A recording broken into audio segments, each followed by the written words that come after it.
Magandang umaga mga karsiklo. Meron po tayong gagawin isang electric fan, wall fan. Yung tatak niya asahe. Ang gagawin natin dito ay papalitan natin ng yung bushing niya, papalitan natin ng ball bearing.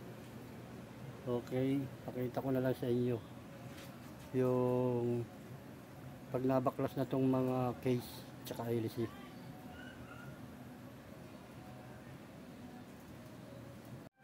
Ito mga karsiklo, natanggal ko na yung screen ng electric fan. Tanggalin na rin natin yung hélice.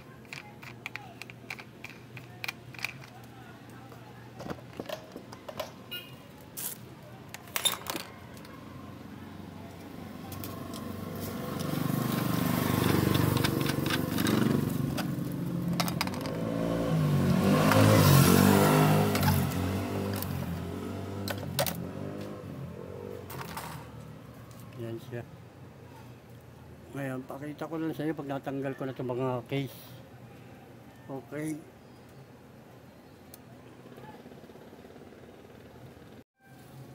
Ito mga karisiklo, natanggal ko na yung takip ng motor. Ito. Ngayon, babaklasin na natin itong motor na to at babaklasin na natin yung bushing para palitan natin ang ball bearing.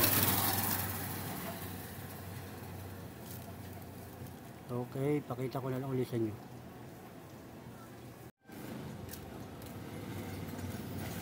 Ito mga karisiklo, natanggal ko yung bushing. Wala na siyang bushing. Yun yung bushing nyo. Ngayon, ball bearing ang ilalagay natin dito.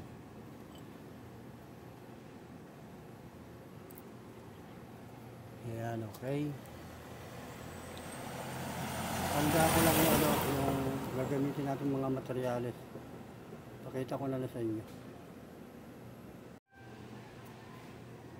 Ito mga karsiklo. Ito na yung mga gagamitin natin materyales. Epoxy. Tapos itong ball bearing. Ito number 688 RS. Yan. Yan o. 688 RS. Yan ang gagamitin natin yung ball bearing. Okay. Yan, dalawa. Titimpla lang ako ng epoxy para ikabit na ilagay na natin dito.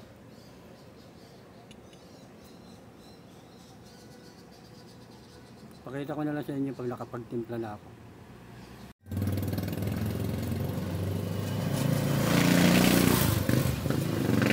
Ito mga kapitid, patimpla na tayo ng epoxy.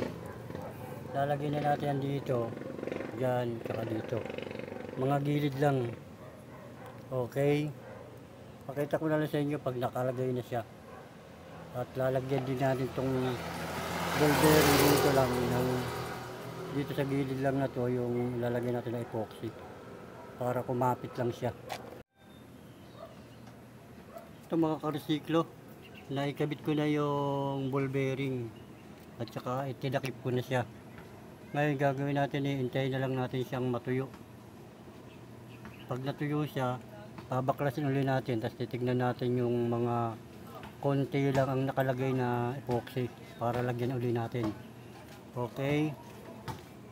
Mag-iintay na lang tayo magpatuyo.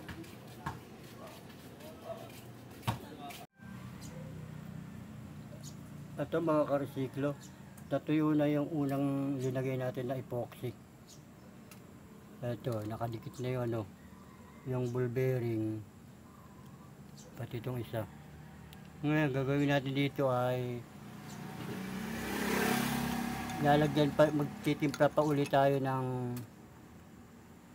epoxy para dito punuin natin to kasi marami pang kulang. Pag hindi kasi natin ito lagyan, matatanggal tong ball bearing ito, kaya lalagyan natin ulit yan. Okay, pakita ko na lang sa inyo. Titimpla lang ako ng epoxy. Ito mga karesiklo, napuno na natin yung mga walang laman. Yan, puno na yung ball bearing. Yan. Ngayon, patutuyuin na lang natin yan, tapos ikakabitin natin siya para mag final test. Okay, pakita ko na lang ulit sa inyo pag natuyo na.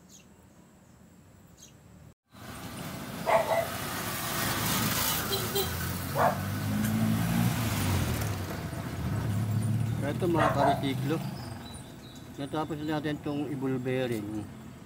Ito, okay na to. Ayan. Ngayon, nagkaroon pa tayo ng problema. Nung ikakabit ko na lang siya, nung tinesting ko na, ayaw naman mag-power nito, yung board niya. Nung nag-check voltage ako, dito wala na, sira na itong IC niya.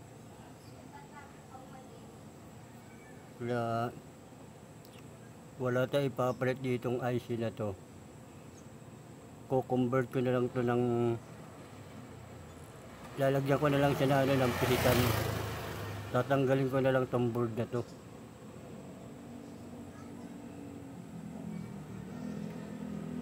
Yan. Ito papalitan na lang, tatanggalin na natin tong wire na to. Itong board na to, puputulin na natin ito. Tanggalin na natin to kaysa wala, hindi na siya nagpa-power kahit anong power.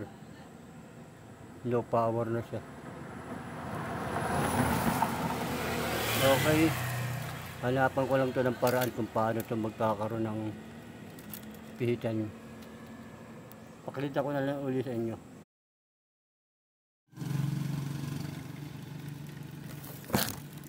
Ito mga karesiklo, nalagyan ko na siya ng pihitan. Itong kulay itim na to, ito yung number 1. Itong gray na to, number 2. Itong pula, number 3. Tapos ito yung common, papuntang dito sa plug na to. Tapos yung isa naman, itong puti na to, ito yung para dito sa swing.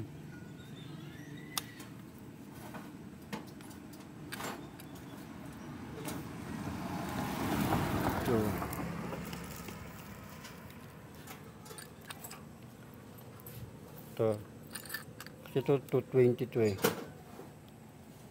Ito galing sa swing, itong puti na to, puti, tapos ito yung puti. Ayan. Tapos yung common lang na motor ng electric pan, itong nasa isang dito sa plug natin.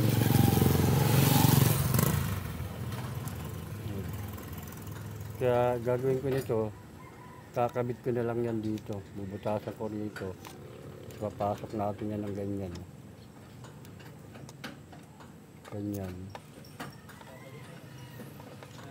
Tapos puputulin natin to rito para maglagay tayo ng on off para dito sa swing dito. Kasi pag di natin to ilagay ng on off, palagi ito mag-swing, iikot ito ng gano'n gaganon lang. Kaya dito tayo maglalagay ng on off dito. Ito sa na to, itong puti na to puputulin natin. Ayan yun, kita nyo rito sa original.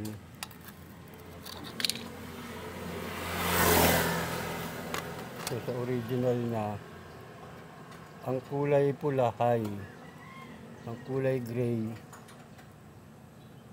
medium, tapos kulay itim low. Ibig sabihin 1, 2, 3. Tapos ito yung sa switch. Okay.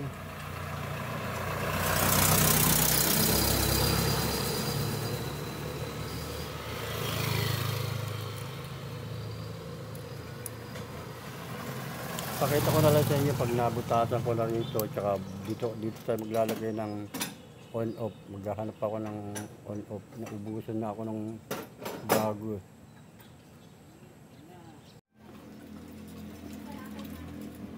Ito mga ka-resiklo. Kaya ikabit na natin yung pihitan. Ito. Tsaka yung on off. Ito. Para sa swing. Yan. Dati siyang may board. Ito, ganito. Ngayon, ito na siya. Yan na lang. Kasi ito yung harap. Yan yung harap niya. Magiging ganyan na siya. Ayan. Okay. Kakabit ko na lang siya tapos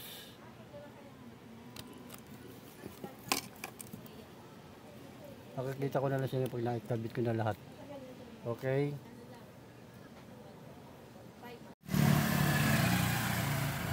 Ito mga karsiklo. Naikabit ko na yung screen, LC at saka yung takip. Ayan, kaya magpa-final testing na tayo. Ayan ang naging itsura niya. Ayan. Tapos nagpalit na rin tayo ng capacitor kasi napakahina. Mahina na rin siya. Tapos nagkaroon pa rin ito ng problema dahil yung swing niya ayaw niya rin umandar. Ito, saksak ko na.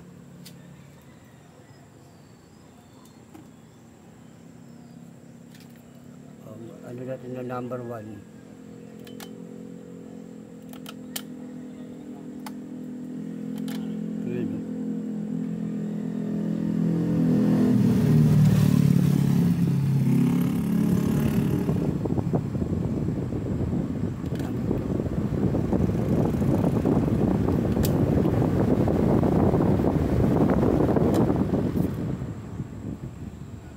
Yan na siya, okay na siya. Kaya ang dami yung problema nito. Nagpalit ng board, nagpalit ng ball bearing, nagpalit ng capacitor, tapos magpapalit pa ng swing, yung motor ng swing. Maandar naman yung motor ng swing, kaya lang mahina na, hindi niya na kayang hatakin yung ano. Yan natin.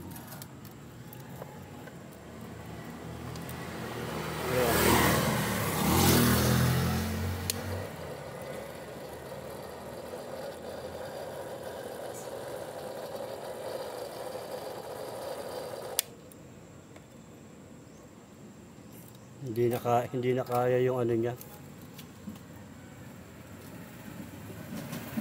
Okay mga karusiklo, hanggang dito na lang uli. May natapos na naman tayo isang wall fan. Ginawa natin ball bearing. Nagpalit tayo ng board nito.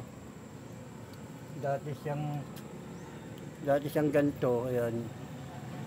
Ngayon, ito na lang siya, manual na napitan.